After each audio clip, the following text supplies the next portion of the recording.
शिव आदि अनंत, निराकार और निर्गुण है। संपूर्ण ब्रह्मांड में कोई भी ऐसा व्यक्ति नहीं जो भगवान शिव के बारे में न जानता हो, लेकिन भगवान शिव के सत्य स्वरूप को जानना सबके बस की बात नहीं है। हम शिवलिंग की पूजा तो करते हैं, लेकिन हम में से ज्यादातर यह नहीं जानते हैं कि शिवलिंग का वास्तविक अर्थ क्या है। शिवलिंग क्यों पूजनीय है? शिवलिंग का आकार ऐसा ही क्यों है? शिवलिंग का शाब्दिक अर्थ क्या है और शिवलिंग से हमें क्या बोध मिलता है? आज की इस खास प्रस्तुति में हम इन सभी रहस्य से पर्दा उठाने वाले हैं, तो इस प्रस्तुति को अंत तक जरूर देखिएगा।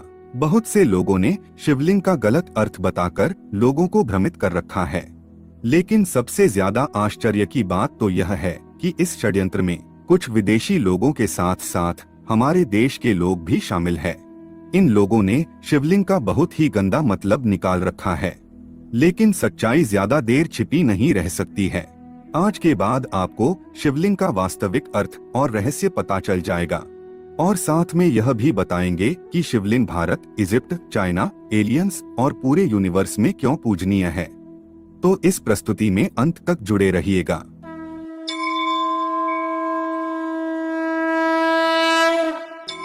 सबसे पहले हम शिवलिंग का शाब्दिक अर्थ क्या है वह समझते हैं। शिवलिंग में शिव का अर्थ होता है परम शुद्ध चेतना, परमेश्वर या परम तत्व, और लिंग का अर्थ होता है निशान, चिन्ह, प्ररूप, लक्षण और प्रतीक, और शिवलिंग का अर्थ है भगवान शिव, परमतत्व का चिन्ह या प्रतीक। अब हमें यह भी पता होना चाहिए कि संस्कृत में जनन अंग के लिए शिश्नम शब्द प्रयोग होता है। लिंग शब्द का प्रयोग कभी भी नहीं होता है। अब हम लिंग के कुछ अन्य अर्थ जानते हैं। लेते यस्मीन इति लिंगम। लिंग पुराण के इस वाक्य में बताया गया है कि सारे संसार की उत्पत्ति और लय जिसमें हो उसे लिंग कहते हैं। शिव शक्तोष्ट विचिन्हस्य मेलन्म लिंगमुच्यते। शिव पुराण की विदेश्वर संहिता के इस वाक्य में कहा गया है कि शिव और शक्ति का मेल ही शिवलिंग है। आइए अब हम जानते हैं कि शिवलिंग वास्तव में क्या है। शिवलिंग को जानने के लिए हमें सबसे पहले शिव और शक्ति यानी कि पुरुष और प्रकृति को जानना बहुत जरूरी है। शिव आगमों में शिवलिंग को शिव और शक्ति कहा जाता है, वेदों में पुरुष और प्रकृति कहते हैं। विज्ञान उसे गॉड एंड एनर्जी कहता है। हालांकि विज्ञान गॉड को नहीं मानता है। विज्ञान कहता है कि प्रकृति यानी कि सभी भौतिक पदार्थ मूल रूप से एनर्जी ही है, और विज्ञान ने हमें सूत्र दिया है E=mc²। विज्ञान का यह भी कहना है कि प्रकृति ऑटोमेटिक है, यह दिन रात, जन्म मृत्यु सब प्रकृति ही करती है। ईश्वर का इसमें कोई हस्तक्षेप नहीं है। जबकि हमारा वैदिक धर्म कहता है कि प्रकृति यदि ऑटोमेटिक है तो उसे ऑटोमेटिक बनाने वाला भी कोई है। सृष्टि निर्माण के बारे में विज्ञान हमें बिग बैंग की थ्योरी देता है, लेकिन बिग बैंग से पहले क्या था उसके बारे में विज्ञान मौन हो जाता है। विज्ञान हमें यह भी नहीं बताता है कि बिना स्पेस के, बिना अवकाश के कोई चीज संभव ही नहीं हो सकती, तो बिग बैंग कहाँ हुआ। लेकिन हमारे वैदिक धर्म में बिग बैंग से पहले क्या था उसकी भी बात की गई है। अब हम प्रकृति की बात करते हैं। प्रकृति का मतलब यह नहीं है कि जो हमें दिखाई देता है। प्रकृति का मतलब होता है कृति से पहले, यानी कि बिफोर क्रिएशन, यानी कि सर्जन से पहले जो स्थिति थी वह कहलाती है प्रकृति। प्रकृति में सब कुछ पैदा करने की क्षमता थी, वो जो चाहे पैदा कर सकती थी, और इसीलिए प्रकृति को सर्वगर्भाय कहा जाता है। जो भी संसार में पैदा होगा वह प्रकृति से पैदा होगा। जो चीज जहाँ नहीं है वहाँ से पैदा नहीं हो सकती। X निहिलो निहिल fit. विज्ञान के इस मूल सिद्धांत को हमारे यहाँ हजारों साल पहले ही बता दिया गया था। Out of nothing nothing is produced, from zero can be zero produced, something can produce something. इसका मतलब कि समथिंग समथिंग को प्रोड्यूस करती है, मतलब कि समथिंग यानी कि प्रकृति एग्जिस्ट करती है। इसीलिए कहा जाता है कि प्रकृति अनंत है, इन्फिनिट है। ना सतो विद्यते भावो, ना भावो विद्यते सतः। जो चीज जहाँ पर नहीं है वहाँ से वह चीज निकल ही नहीं सकती। ऐसी प्रकृति 3 गुणों से युक्त है, सतोगुण, रजोगुण और तमोगुण। जब यह तीनों गुण साम्य अवस्था में होते हैं तो दुनिया में कोई भी चीज पैदा नहीं होती, क्योंकि प्रकृति में जड़ता है, चेतनता तो उसमें है ही नहीं। अब कोई चीज पैदा हो, इसीलिए प्रकृति में चेतनता होनी जरूरी है, और इस प्रकृति को एक्टिवेट करता है पुरुष। पुरुष यानी प्योर चेतना, जिसे हम शिव तत्व कहते हैं। और इस पुरुष में जड़ता नहीं है, भौतिकता नहीं है, ना उसमें कोई परिवर्तन हो सकता है और ना कोई बदलाव आ सकता है। वह जैसा है जब से तब से वैसा ही है। पुरुष एक प्योर चेतना है, प्योर प्रकाश है। अब प्रकृति यह चाहती है कि मैं किसी तरह से अपने आप को व्यक्त करूं।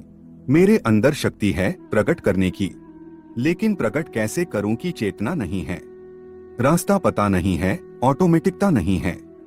और वह पुरुष सोचता है यह रियलाइज करने के लिए कि मैं क्या हूँ, मुझे कोई ऐसा माध्यम चाहिए कि मैं अपने आप को जान सकूं। और जब पुरुष और प्रकृति, शिव और शक्ति, गॉड एंड एनर्जी का संयोग होता है तो सब कुछ प्रकट होने लगता है, सर्जन होने लगता है, अणुओं का मटेरियल बनने लगता है, अणु आपस में जुड़ने लगते हैं, ब्रह्मांड बनने लगते हैं, देवी देवता प्रकट होने लगते हैं, जीव सृष्टि जन्म लेने लगती है, दिन और रात होने लगते हैं, और यह सारी सृष्टि ऑटोमेटिक बनने लगती है। और उसको ऑटोमेटिक बनाने वाला वही पुरुष शिव तत्व है। पुरुष और प्रकृति, शिव और शक्ति के मिलन को सिंबलाइज करने के लिए, चिन्हित करने के लिए शिवलिंग का सर्जन हुआ।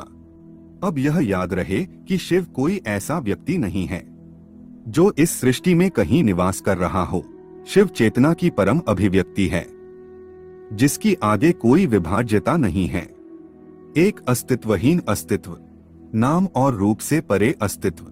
और इस निर्गुण अनंत शुद्ध चेतना को शिवलिंग के माध्यम से दर्शाया जाता है। और इसी परम तत्व को सगुण रूप में भगवान शंकर के रूप में दर्शाया जाता है। शिव निर्गुण ब्रह्म के प्रतीक है तो शंकर सगुण ब्रह्म के प्रतीक है। अब हम जानते हैं कि शिवलिंग का आकार ऐसा ही क्यों है। शिवलिंग शिव और शक्ति, पुरुष और प्रकृति के मिलन का प्रतीक है। तो प्रकृति को हम कैसे सिंबलाइज कर सकते हैं?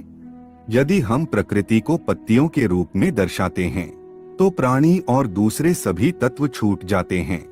यदि हम प्रकृति को मनुष्य के रूप में दर्शाते हैं तो भी प्रकृति को पूर्ण रूप से नहीं दर्शा पाते हैं, क्योंकि प्रकृति अनंत है। और इस अनंत और विशाल प्रकृति को दर्शाने के लिए जाने वाला प्रतीक भी विशाल होना चाहिए, जैसे कि गैलेक्सी या ब्रह्मांड। और प्रकृति को ब्रह्मांड के रूप में दर्शाना एकदम सटीक है, क्योंकि उसमें प्रकृति के ज्यादातर सभी तत्व शामिल हो जाते हैं। और शिवलिंग का जो नीचे का हिस्सा है वह प्रकृति है, जो ब्रह्मांड के आकार को दर्शाती है और भौतिक जगत को भी दर्शाती है। अब शिवलिंग का ऊपर का हिस्सा ऐसा क्यों बनाया गया है? तो आज भी जब हम परम तत्व को दर्शाते हैं तो उसे एक ज्योति के रूप में दर्शाते हैं। और इस परम शुद्ध चेतना शिवत्व को ज्योति रूप के सिवा और किसी रूप में दर्शा ही नहीं सकते। और भारत में जो 12 स्वयंभू शिवलिंग है उन्हें भी ज्योतिर्लिंग ही कहा जाता है। और श्वेत ज्योति रूप होने के कारण ही भगवान शिव को कर्पूर गौरम, कपूर के जैसे गोरे वर्ण के कहा जाता है।